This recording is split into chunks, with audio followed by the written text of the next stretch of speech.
네, 부동산원법 기출문제. 자, 도시및 주거환경 정비법의 두 번째 시간입니다. 자, 두 번째 시간은 요 기본계획이라는 내용에 관해서 문제를 풀어볼 겁니다. 자, 이제 문제가 조금 어려워지는데, 그래도 우리 어려워지더라도 설명을 잘 들어보십시오. 어떤 내용들을 제가 친절하게 설명을 좀 드려보겠습니다. 자, 일단 기본계획에 수립을 할 때는 출제 포인트가 뭐냐? 이 기본계획 수립권자에서 군수가 빠진다는 거죠. 이게 각자 도시의 장들이 자기 도시에 대해서 재건축, 재개발 사업에 대한 기본 방향을 잡기 위해서 기본 방향을 제시하는 기본계획을 만드는데 군수가 빠지고, 그리고 의무 수립이 원칙인데 대도시가 아닌 시는 임의적으로 수립할 수 있다. 이런 게 시험의 포인트입니다. 그래서 시장 중에서 대도시까지는 의무고, 요 앞에 있는 관청들도 기본계획을 의무적으로 수립을 해야 하는데 대도시가 아닌 시장은 도지사가 필요 없다 이렇게 인정을 하면 수립하지 아니할 수 있는 규정이 있고, 대도시가 아닌 시장은 수립을 해서 도지사한테 승인까지 받아야 됩니다. 주의할 점은 대도시의 시장은 승인을 안 받는데 대도시가 아닌 시장이 수립했을 때는 승인을 받는 것. 자, 이걸 포인트로 잡고 문제를 풀어보실 거고, 또 기본계획을 수립하는 절차, 변경 절차가 있는데 주민 의견을 14일 이상 듣고 지방의 의견을 들어서 협의와 심의까지 거친다. 자, 이때 주의사항이 뭐냐면 시험 문제에서 여러 번 나왔습니다. 여기 주민 의견이나 지방의 의견 청취를 생략할 수 있다. 여기 경미한 변경으로 위반할 때는, 경미한 변경으로 기본계획을 수립할 때는 주민이나 지방의 의견, 협의, 심의, 도지사한테 승인받는 규정을 생략하는 규정들이 있습니다. 제가 이따 문제 풀 때 생략하는 규정을 보여드릴 거니까 이 문제가 시험 문제에서 여러 번 나왔기 때문에 보셔야 되고, 마지막으로 기본계획에 들어갈 내용들 같은 것들을 가지고 문제를 풀어볼 겁니다. 자, 일단 이렇게 포인트를 알려드리면 일단 아직 좀 우리 머릿속에 우리 정리가 안 될 수도 있는데 문제를 풀어보시면 이게 어떤 내용인지 확인할 수 있습니다. 자, 일단 기본계획은 우리가 여기 앞에 나오는 거죠. 순서상으로. 지금 이 기본계획에 대한 문제를 풀고 우리 다음 강의에서 정비계획하고 정비구역을 정할 겁니다. 자, 이게 우리 정비사업을 시행하는 순서가 되는 거니까 이런 수업 시간에 많이 보셨을 겁니다. 자, 일단 기본계획의 수립이 있는데, 자, 처음에 보시면 자, 도시 및 주거환경 정비 기본계획, 이게 원 이름이죠. 자, 도시 및 주거환경 정비 기본계획인데 줄여서 기본계획이라고 부르고, 기본계획 수립에 대한 설명이다. 틀린 것은, 자, 대도시가 아닌 시는 도지사가 기본계획 수립이 필요하다고 인정하는 시를 제외하고는 수립하지 아니할 수 있다. 그렇죠?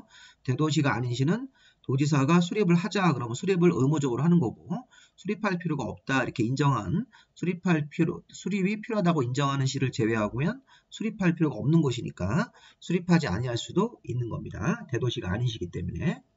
자, 그리고 기본계획을 수립하거나 변경 수립할 때는 14일 이상 공람을 해서 주민 의견을 듣고 지방의 의견 듣는 규정이 있기 때문에 여기 보시면 이 14일 이상 공람을 해서 주민 의견을 듣고 그 이후에 지방의 의견까지 들어야 되는 게 있으니까 맞는 얘기입니다. 그래서 1번 질문은 대도시가 아닌 시는 수립하지 아니할 수 있는 규정이 있고, 기본계획을 수립하거나 변경 수립 같은 거 하는 때에는 14일 이상 공람을 해서 주민 의견을 듣고 지방의 의견도 그 이후에 들어야 되는 것이죠. 자, 3번 질문을 보시면 대도시가 아닌 시장이 또 나왔네요. 대도시가 아닌 시장은 아까 임의적 수립으로 처리할 수도 있고, 또 수립을 만약에 한때라면 도지사한테 승인까지 받아야 됩니다. 자, 대도시는 승인을 안 받는데 대도시가 아닌 시장이 기본계획을 수립한 때에는 도지사한테 승인까지 얻어야 된다. 맞고, 자, 기본계획을 수립한 때에는 이거를 지방자치단체 공보에다가 고시해서 외부로 알리고 나중에 이제 국토부 장관한테 수립권자가 보고도 해야 됩니다. 자, 그 다음에 기본계획은 수립권자 5명이 5년마다 타당성 여부를 재검토해서 그 결과를 반영하는 거니까 여기 3년마다가 아니라 5년마다죠. 정답이 5번이 되겠습니다. 이 문제가 또 2번 문제로 또 나옵니다. 자, 그래서 수립권자 5명이죠. 군수를 빼고 수립권자 5명이 여기 5년마다 타당성 여부를 재검토 정비해야 된다. 그래서 기본계획은 5년마다 타당성 검토해서 그 결과를 기본계획에다 반영을 해야 됩니다. 자, 우리 기본계획 수립하거나 변경하는 절차는 주민 의견 듣고 지방의 의견을 듣습니다. 지방의회는 60일 안에 답변을 통보해야 되고 협의와 심의를 거쳐서 최종적으로 수립이 되면 고시하고 국토부 장관한테 보고한다. 특별광역자치시와 자치도 대도시일 때는, 대도시가 아닌 시장은 임의적 수립인데 수립을 만약에 한다면 똑같은 절차를 진행하다가 중간에 승인이라는 게 들어가야 됩니다. 위에 있는 관청은 승인이 없는데 대도시가 아닌 시장이 수립했을 때는 주민 의견, 지방의 의견 듣고 협의와 심의 거친 다음에 도지사한테 승인까지 받는다는 걸 꼭 기억하시기 바랍니다. 자, 두 번째 문제는 자, 기본계획에 대한 설명이 다 틀린 것인데, 자, 도지사가 대도시가 아닌 시가 떠나왔어요. 앞에 지문이 대도시가 아닌 시로서 기본계획 수립할 필요가 없다고 인정하는 시라면 수립하지 아니할 수 있는 규정이 있는 거죠. 그래서 대도시가 아닌 시는 도지사가 수립할 필요가 없다 그러면 수립하지 아니할 수 있는 임의적 수립 규정이 있습니다. 자, 국토교통부 장관이 기본계획에 대해서 5년마다 타당성을 검토해서 그 결과를 반영하는 건 맞는데 이 장관이 틀렸습니다. 주어가 기본계획 수립권자 5명이 5년마다 타당성 여부를 검토해야 됩니다. 여기 수립 주어가 틀렸습니다. 정답이 이거 2번입니다. 3번 보시면 기본계획 수립권자는 수립하는 경우에 14알 이상 주민에게 공람을 해서 의견을 들어야 되는 거 맞죠?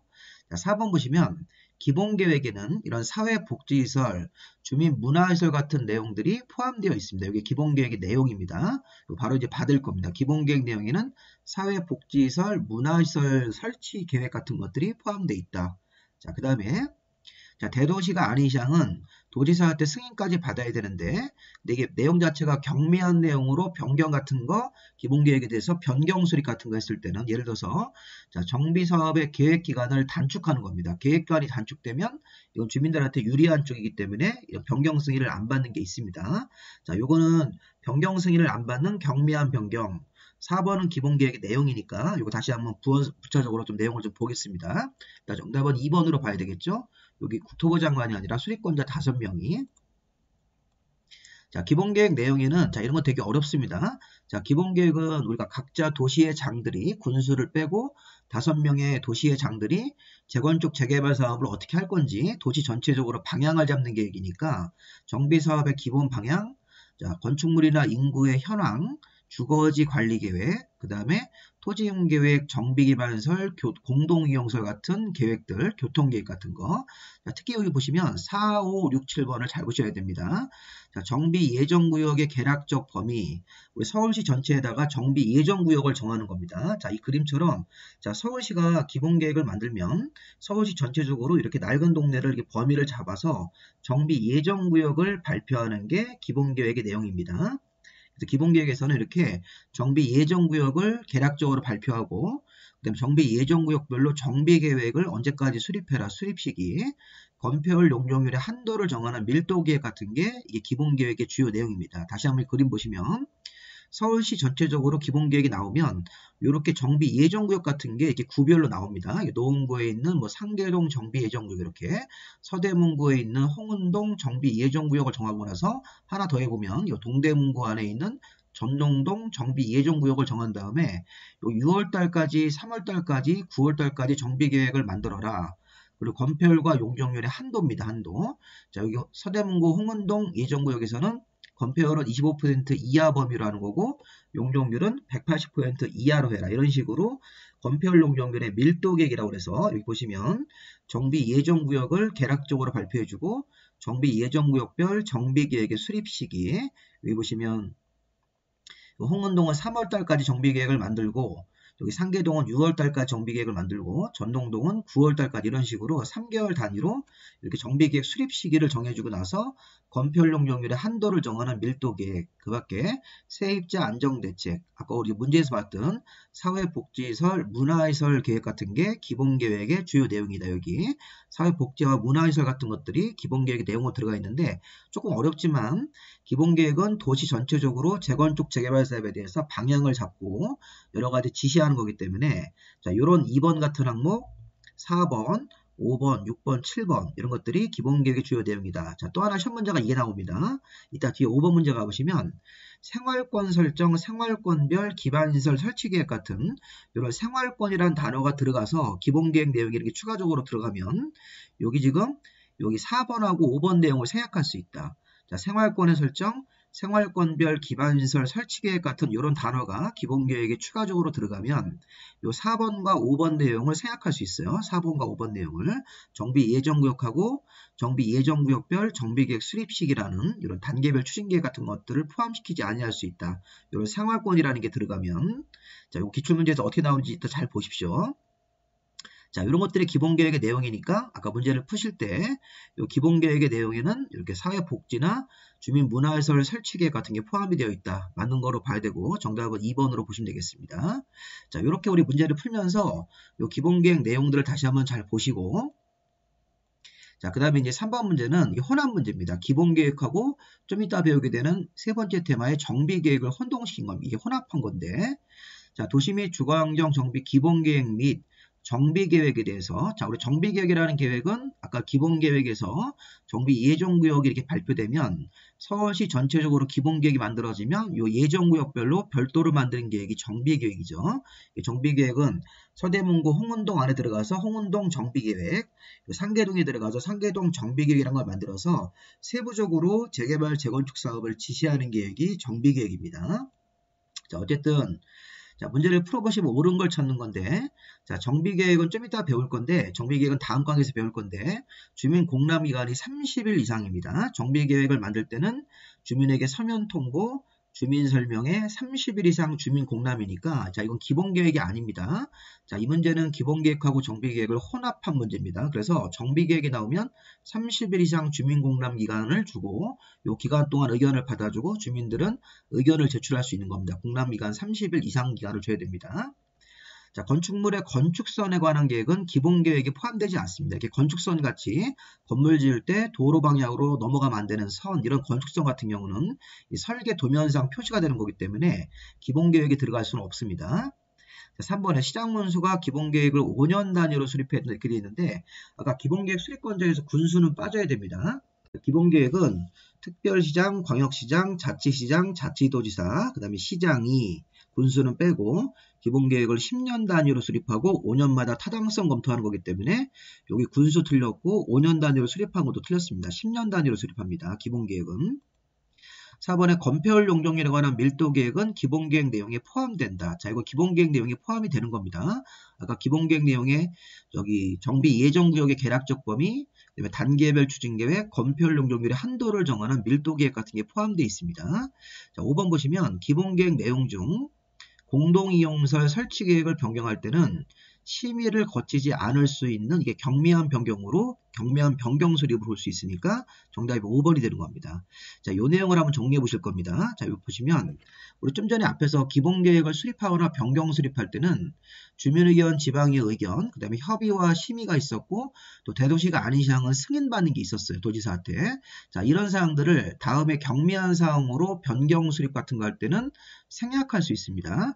주민, 지방의 의견, 협의, 심의, 그 다음에 도지사한테 승인까지 받는 규정을 다 모두 다 생략할 수 있습니다. 특히 계획기간의 단축. 자, 우리 계획기간이 단축되는 거는 주민들한테 좋은 겁니다.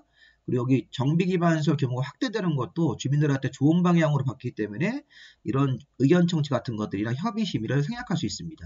자, 이거 보세요. 1번하고 4번을 먼저 보셔야 됩니다. 그래서 계획기간의 단축, 정비기반시설 규모가 확대할 때는 주민들한테 좋은 겁니다. 그리고 여기 보시면 20%짜리가 있는데 정비 예정구역을 20% 미만으로 변경한다. 그 다음에 건폐율 용적률을 20% 미만으로 변경하는 것도 경미한 변경사항으로 적용할 수 있다.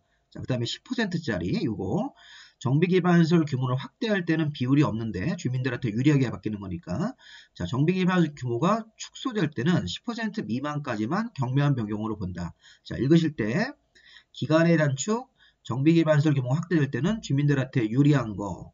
자, 20%짜리 2개, 정비 예정구역 20% 미만 변경, 건폐율 용적률을 처음에 정한 숫자를 20% 미만으로 변경할 때 10% 기반시설이 축소가 되는 겁니다. 기반시설 규모가 축소될 때는 10% 미만까지만 경미한 변경으로 본다. 자, 그 밖에 공동이용시설 설치계획의 변경, 그다음에 단계별 추진계획의 변경, 사회복지시설의 변경처럼 이렇게 숫자가 없는 것도 있으니까 자, 이런 식으로 한번 읽어보셔가지고 생략 사유 같은 것들을 보시고 자, 그래서 좀 전에 보십시오. 여기 보시면 공동이용시설 설치계획을 변경하는 것도 심의를 안 거칠 수 있는 사항이 되는 겁니다. 정답은 이거 5번으로 정답을 보시는 게 맞겠습니다. 그래서 이 문제 같은 경우는 어렵습니다. 자, 정비계획이니까 30일 이상 주민공람, 건축선 같은 것들은 기본계획 내용은 아니다. 자, 군수는 기본계획 수립권자가 아니고 기본계획은 10년 단위로 수립합니다. 건폐율 용적률 밀도계획은 기본계획의 내용에 포함된다. 그 다음에 공동이용시설 설치계획은 심의를 거치지 아니할 수 있는 경미한 변경사항이다. 심의를 안 거치는 것들, 기간의 단축, 그 다음에 정비기반시설 규모가 확대되는 것은 주민들한테 유리한 겁니다. 그리고 20%짜리 정비 예정구역 면적을 20% 미만, 건폐율 용적률 같은 것들을 정해놓고 20% 미만으로 변경할 때 10%도 있었죠. 기반시설이 축소될 때 그다음에 숫자가 없는 거 공동이용설 설치계획 변경 단계별 추진계획의 변경 사회복지시설의 변경 같은 경우는 대표적으로 경미한 변경입니다. 자, 이거 말고도 원래 더 있는데 이 정도까지만 보시는 것도 어렵습니다. 자, 계속 문제를 보겠습니다. 4번 문제.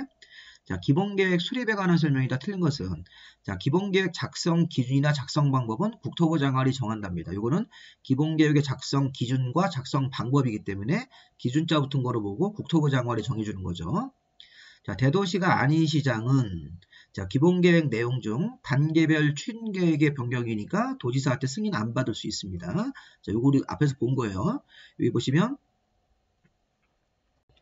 여기 단계별 추진계획의 변경이니까 여기 승인 같은 거 도지사한테 승인받는 규정도 생략할 수 있는 거로 봐야 되겠습니다. 자, 이렇게 문제가 이렇게 디테일하게 문제가 나옵니다. 아주 세부적으로. 이렇게 보시면 대도시가 아닌 시장은 도지사한테 승인을 받아야 되는데 기본계획을 수립하거나 변경 수립했을 때는 단계별 추진계획의 변경 같은 경우는 승인을 안 받을 수 있는 경미한 변경사항이다. 이것도 맞습니다. 3번. 자, 기본계획에는 자, 생활권, 좀 생활권이란 말이 나왔어요. 생활권별 기반시설 설치계획이 포함되면 주거지관리계획이 생략되는 게 아니라 항목 중에 4번, 5번 항목인 정비 예정구역하고 단계별 추진계획이 생략되는 거니까 3번이 틀렸습니다. 이 3번 틀렸죠. 그래서 보시면 생활권이라는 단어가 기본계획에 포함되면 주거지관리계획이 아니고 이 그림에서 주거지관리계획 기본계획 내용 중에 주거지관리계획이 아니라 4번과 5번 내용을 생각할 수 있습니다. 정비 예정구역의 개략적 범위하고 단계별 추진계획 같은 거 4번하고 5번 내용이 생략되는 거지 요게 아닙니다. 요걸 좀 문제를 낸 겁니다. 그래서 기본계획 내용 중에서 이런 생활권이라는 게 들어가면 생활권별 기반시설 설치계획이 들어가면 주거지관리계획이 생략되는 게 아니고 자, 정비 예정구역의 개략적 범위 단계별 추진계획으로 정비계획의 수립 시기 이런 것들이 생략될 수 있다고 하셔야 되겠습니다. 답이 3번 되는 겁니다. 자, 대도시의 시장은 심의를 거치기 전에 관계 행정기관장과 협의하고 그래서 협의한 다음에 심의까지 거친 다음에 기본계획이 확정되는 거죠. 그래서 심의하기 전에 협의를 해야 된다. 대도시의 시장은 자, 도지사가 기본계획 수립할 필요가 없다고 인정하는 대도시가 아니시니까 수립하지 아니할 수 있는 임의기준 정도 있는 거죠. 정답이 3번 되는 겁니다. 이런 문제를 우리가 해결해야 됩니다. 이게 우리가 현실적으로 이런 문제에서 아까처럼 이렇게 이런 식으로 기본계획 내용 중에서 생활권의 설정, 생활권별 기반시설 설치계획 같은 생활권이라는 단어가 기본계획 내용에 포함되면 여기 주거지관리계획이 아니라 요 4번과 5번 내용을 생략할 수 있다. 이게 되게 어려운 겁니다. 자, 이런 거 우리 개별 학원에서 설명하지 않는 분들도 우리 강사분들도 계십니다. 어려워서. 근데 이게 자꾸 시험 문제 나오기 때문에 우리는 기출문제가 가장 기준입니다. 기출문제를 해결할 수 있어야지 나중에 예상 문제도 풀 수 있는 거고 나중에 우리 34회 문제까지 보다 이게 문제를 확실하게 풀 수 있는 가능성이 있으니까 요 기본계획의 문제를 이렇게 이런 부분까지 보셔야 되겠습니다. 자, 5번 보시면 자, 기본계획을 변경할 때 이것도 지방의 의견 청취 금방 한 거네요. 기본계획 같은 거를 수립하거나 변경 수립할 때 주민이라든가 지방의 의견 같은 것들을 생각하는 경우가 공동이용설 설치계획 변경 계획기간의 단축이면 주민들한테 유리한 거 이런 사회복지시설의 설치계획 변경 근데 정비 예정구역을 20% 미만 변경인데 25%를 변경했으니까 기준이 넘어갔기 때문에 요 4번을 정답으로 봐야 돼요. 요거는 경미한 변경이라고 볼 수가 없죠. 정비 예정구역 같은 것들의 면적이 여기서 20% 미만 변경 건폐율 용적률의 한도를 20% 미만 변경할 때 경미한 변경이니까 자 요렇게 해서 아까 문제에서 답이 지금 4번으로 돼야 되겠죠. 그 밖에 뭐 여기 5번 같은 경우도 경미한 변경으로 추가해서 한번 읽어보시고 정답이 4번 되겠습니다. 자, 여기까지 기본계획 문제 5문제 나왔는데 문제 자체가 다 어렵습니다. 어려우니까 이 5문제를 잘 보시고 제가 추가 설명한 부분들을 잘 보시기 바랍니다. 자, 구독과 좋아요 부탁드리고 강의를 보셨으면 재미없더라도 끝까지 보셔야 됩니다. 우리가 시험 공부를 하는 거기 때문에 여기까지 하시고 다음 강의는 정비계획하고 정비구역 지정 부분들 문제 풀어보도록 하겠습니다. 자, 여기까지 마무리하겠습니다.